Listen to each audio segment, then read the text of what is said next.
ومن أحسن قولا ممن دعا إلى الله وعمل صالحا وقال إنني من المسلمين. আসসালামু আলাইকুম ওয়া রাহমাতুল্লাহি ওয়া বারাকাতুহু। আমাদের একজন ভাই প্রশ্ন করেছেন যে উনি ঋণ নিয়েছেন সুদের উপর, তো উনি ঋণগ্রস্ত, মানে ওনার যে আসলে উনি মানে যে হয়তো যেটা ইনকাম করেন বা যেটা বেতন পান সেটা দিয়ে তিনি আসলে এটা পরিশোধ করতে পারছেন না, সুদের হারও বেড়ে গেছে। তো উনি বলছেন যে আমি এই ঋণটা পরিশোধ করতে পারবো কিনা, যাকাত নিতে পারবো কিনা। আর উনি বলেছেন যে ওনার স্ত্রীর সম্পদ আছে কিছু স্বর্ণ, তো উনার তো এই অবস্থা, তো তার স্বর্ণের যাকাত তাকে লাগবে কিনা। প্রথমত আপনি যে কাজটি করেছেন অর্থাৎ সুদ ভিত্তিক সুদের উপর ঋণ নিয়েছেন, এটি মারাত্মক অন্যায় করেছেন। এটি একটি মারাত্মক অন্যায়। সুদের উপর ঋণ নেওয়া এটা মারাত্মক একটি অন্যায়, কারণ সুদ খাওয়া শুধু অন্যায় না। রাসূল ইসলাম বলছেন,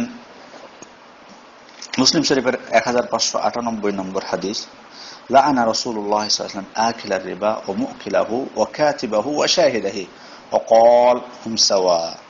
অর্থাৎ রাসূল সাল্লাল্লাহু আলাইহি ওয়াসাল্লাম সুদ ভক্ষণকারীকে, সুদ দাতাকে, যে লিখে থাকে এবং যারা সাক্ষী থাকে তাদের সবাইকে লানত করেছেন এবং বলেছেন যে তারা সকলে সমান, পাপের ক্ষেত্রে তারা সকলে সমান। তাহলে বোঝা যাচ্ছে যে যারা আপনার কাছ থেকে সুদ নিচ্ছে তারাও যেমন পাপী, আপনিও পাপী, আপনিও রাসূলুল্লাহ সাল্লাল্লাহু আলাইহি ওয়াসাল্লামের লানতের মধ্যে পড়বেন।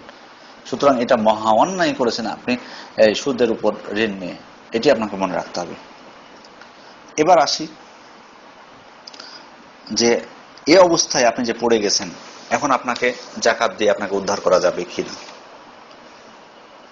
বিদ্যানগণ বলছেন যে ইযা তাবা মিনাল মুআমালা রিবাবিয়্যা ওয়া আযামা আলা আদামিল আউদা ইলাইহি ওয়া নাদামা আলা যালিক ওয়া লা ইমকিনু তাখাল্লুস মিন হাযিহিল ফাওয়াইদ ফালা ইয়ামনা ইউসাইদাহু বিয-যাকা লিমা ফি যালিকা মিন তাফরিজ কুরবাতি। অর্থাৎ যদি সে তওবা করে সুদ ভিত্তিক লেনদেন থেকে, তওবার সত্য মেনে তওবা করে, অর্থাৎ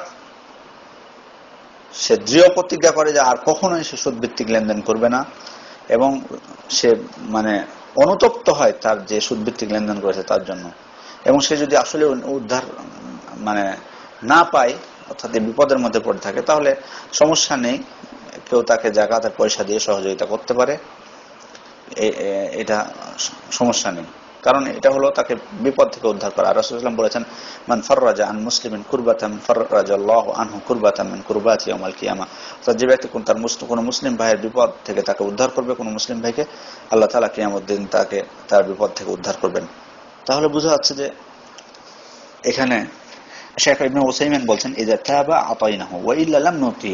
যদি সে তওবা করে সত্যিকার অর্থে তাহলে তাকে দেওয়া যাবে, আর যদি তওবা না করে তাহলে তাকে দেওয়া যাবে না। উমর সুলাইমান আল-আশকার বলছেন, মান ইস্তাদানা বির-রিবা ফালা ইয়াজুজু কাদা আদাইনিহি মিন মাসরিফিল গারিমিনা ফি যাকা ইল্লা তাবা ওয়া আনাবা মিন আত-তাআমুল বির-রিবা। অর্থাৎ কেউ যদি সুদ ভিত্তিক সুদের উপর ঋণ নেয়, তাহলে যাকাতের পয়সা থেকে, যাকাতের যে খাত আছে ঋণ মানে ঋণগ্রস্তদের জন্য যে খাতটা আছে কোরআনে বলছে, সেখান থেকে তাকে দেওয়া যাবে না, কিন্তু দেওয়া যাবে কখন? ইল্লা তাবা, যখন সে তওবা করবে। এই সমস্ত দলিলের উপর ভিত্তি করে আপনাকে বলবো যে যদি আপনি সত্যিকার অর্থে তওবা করে থাকেন যে আপনি কখনোই এই সমস্ত সুদ ভিত্তিক লেনদেন আর করবেন না, তাহলে আপনাকে যাকাত দিয়ে কেউ সহযোগিতা করতে পারেন, তার এক্ষেত্রে গুনাহ হবে না, আপনিও নিতে পারেন, ইনশাআল্লাহ গুনাহ হবে না তার, যে ব্যক্তি আপনাকে দিবে এটা। তবে যদি মানে যারা যাকাত দিবেন তাদের দেখতে হবে যে কাকে দিচ্ছেন, আসলে ওই ব্যক্তি ঠিক হবে কিনা, আসলে তো মানে সে অনুতপ্ত কিনা, এই জিনিসটি দেখা লাগবে। আর যদি অনুতপ্ত হয় তওবা করেন তাহলে তাকে দেওয়া যাবে, কারণ এটি ইনশাআল্লাহ তাআউন আলাল ইসমি ওয়াল উদওয়ান হবে না, অর্থাৎ পাপ এবং শত্রুতার কাজে সহযোগিতা ইনশাআল্লাহ হবে না, বরং এটি যেটি বললাম বিদ্যানগণ বলেছেন যে এটি বরং মুসলিমকে বিপদ থেকে উদ্ধার হবে যদি সত্যিকার অর্থে তিনি তওবা করে থাকেন, তাহলে সত্যিকার অর্থে। সুতরাং আপনাকে বলবো যে আপনি সত্যিকার অর্থে যদি তওবা করে থাকেন, ইনশাআল্লাহ আপনাকে যাকাত আপনি নিতে পারেন এবং আপনাকে দেওয়াও বৈধ হবে যাকাতের টাকা, এই বিপদ থেকে উদ্ধারের জন্য। আল্লাহ যেন আপনাকে তাড়াতাড়ি এই বিপদ থেকে রক্ষা করেন, আমরা সে প্রার্থনা করি। তবে সত্যিকার অর্থে তওবা কিন্তু মানে যেমন তেমন না, তওবার কিন্তু শর্ত মানতে হবে আপনাকে।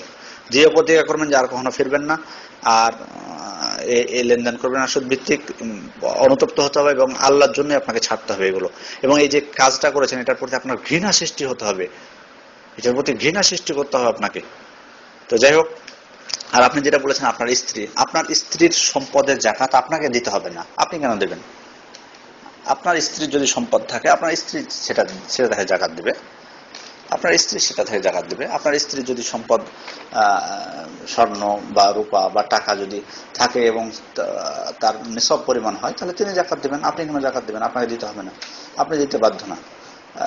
তিনি যাকাত দিবেন যদি তার সম্পদ নিসব পরিমাণ হয়, তাহলে তিনি যাকাত দিবেন। আপনার এই ঋণ তার সম্পদের ক্ষেত্রে কোনো প্রভাব পড়বে না, বরং তার সম্পদ যদি মানে স্বর্ণ বা রূপা বা টাকা যদি নিসব পরিমাণ হয় তাহলে তাকে যাকাত বের করতে হবে। আসসালামু আলাইকুম ওয়া রাহমাতুল্লাহি ওয়া বারাকাতুহু।